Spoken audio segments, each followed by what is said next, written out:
जय श्री कृष्ण मित्रों, मारा किचन में आप सबનું हार्दिक स्वागत करूँ छूं। झरमरतो वरसाद होय के ठंडीनी मौसम, गरमा गरम भजिया कोने न भावे। तो आज हूँ आप सौने माटे લીલી મકાઈના ભજીયા અને ગરમ ગરમ હાંડવાની રેસીપી લઈને આવી છું, જે આપણે એક જ બેટરમાંથી બનાવીશું અને બનાવવા માત્ર 10 મિનિટ જ લાગે છે। બિલકુલ સમય નથી લાગતો, તમે માત્ર 10 જ મિનિટમાં ગરમા ગરમ નાસ્તો બનાવીને તૈયાર કરી શકો છો। અને એ પણ આપણે બે નાસ્તા તૈયાર કરીશું, ગરમ ગરમ મકાઈના ભજીયા પણ બનાવીશું અને મકાઈનો હાંડવો પણ તૈયાર કરીશું। તો વિડીયોને એન્ડ સુધી જરૂરથી જોજો અને વિડીયો પસંદ આવે તો લાઈક કરજો, શેર કરજો અને ચેનલને સબસ્ક્રાઇબ કરજો।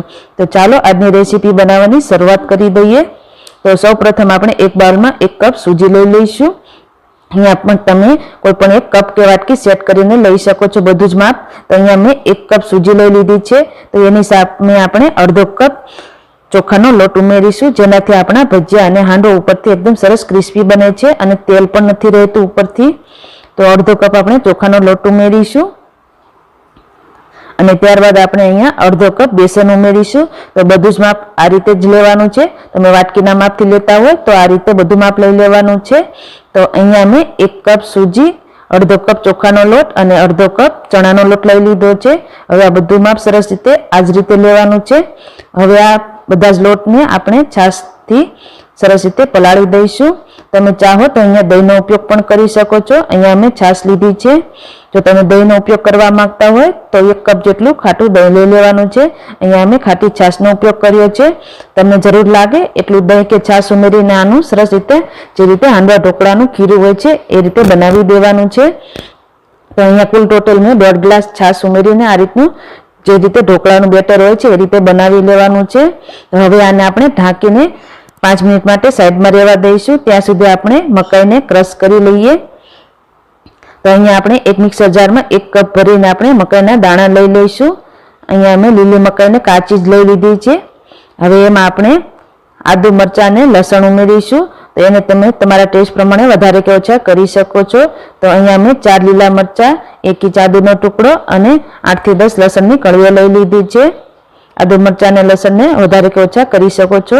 હવે એને આપણે દરદરું પીસી લઈશું। અહીંયા આપણું જે સૂજીવાળું બેટર હતું એ પણ સરસ રીતે તૈયાર થઈ ગયું છે। હવે એમાં આપણે 1/4 કપ જેટલા આપણે મકાઈના દાણા ઉમેરીશું, જેનાથી ખાવામાં ખૂબ જ સરસ લાગે છે। અને એક ઝીણી સમારેલી ડુંગળી ઉમેરીશું। મકાઈના દાણા અહીંયા મેં કાચા જ લીધા છે, ફ્રેશ લીલા ધાણા ઉમેરીશું। હવે ત્યારબાદ એમાં અડધી ચમચી હળદર, 1 ચમચી લાલ મરચું પાવડર અને 1 ચમચી ધાણા જીરું પાવડર ઉમેરીશું। અહીંયા આપણે વધારાના કોઈ પણ મસાલા ઉમેરવાની બિલકુલ જરૂર નથી, તો પણ આપણો આ નાસ્તા બંને સરસ રીતે ટેસ્ટી બને છે। હવે સ્વાદ અનુસાર મીઠું ઉમેરી દઈશું। હવે આ બધી વસ્તુને સરસ રીતે મિક્સ કરી દઈશું। અહીંયા તમને જેટલું તીખું પસંદ હોય એ પ્રમાણે તમારે લાલ મરચું પાવડર ઉમેરી દેવાનું છે। હવે થોડી વાર મિક્સ કર્યા બાદ જે આપણે મકાઈનું આદુ, મરચાં અને લસણ વાળું મિક્સર તૈયાર કર્યું હતું એ પણ ઉમેરી દઈશું। તમે જોઈ શકો છો કે આ રીતનું મેં કરકરું રાખ્યું છે, એકદમ ફાઇન પેસ્ટ નથી તૈયાર કરી, જેથી કરીને આપણે ભજીયા અને હાંડવાનો ટેસ્ટ ખૂબ જ સરસ લાગે। હવે એને પણ આપણે બેટરમાં સરસ રીતે મિક્સ કરી દઈશું। તો અહીંયા આપણું આ બેટર બનીને તૈયાર થઈ ગયું છે। તેમાં આપણે 2 ચપટી જેટલો સોડા ઉમેરીશું અને સરસ રીતે મિક્સ કરી દઈશું। તો અહીંયા આપણું આ હાંડવા અને ભજીયા માટેનું બેટર બિલકુલ તૈયાર થઈ ગયું છે। તો આ રીતનું રાખવાનું છે। તો સૌપ્રથમ આપણે હાંડવો તૈયાર કરીશું, તો એના માટે 2 ચમચી તેલ મૂકી દઈશું અને 1 ચમચી રાઈ અને થોડી હિંગ ઉમેરી દઈશું। મીઠા લીમડાના પાન ઉમેરીશું અને તલ ઉમેરી દઈશું। તલનો ટેસ્ટ આગળ પડતો રાખવાનો છે। હવે એમાં 1 કપ ભરીને આપણે બેટર ઉમેરી દઈશું। જે રીતનું હાંડવાનું બેટર હોય છે એ જ રીતે આપણે રાખ્યું છે।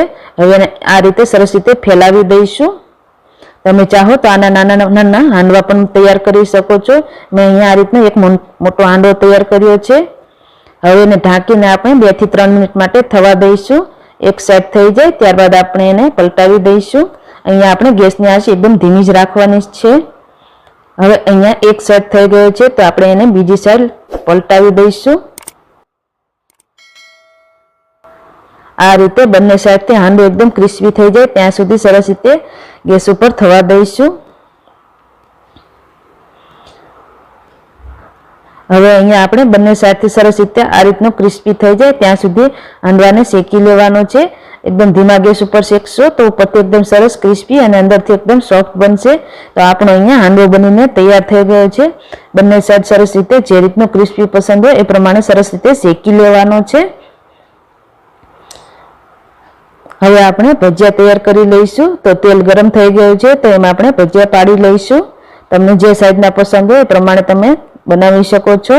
અહીંયા હું આ રીતે મીડિયમ સાઈઝના ભજીયા બનાવી રહી છું। અહીંયા આપણે ગેસની આંચ એકદમ મીડિયમ રાખીશું, હાઈ ઉપર નથી રાખવાની।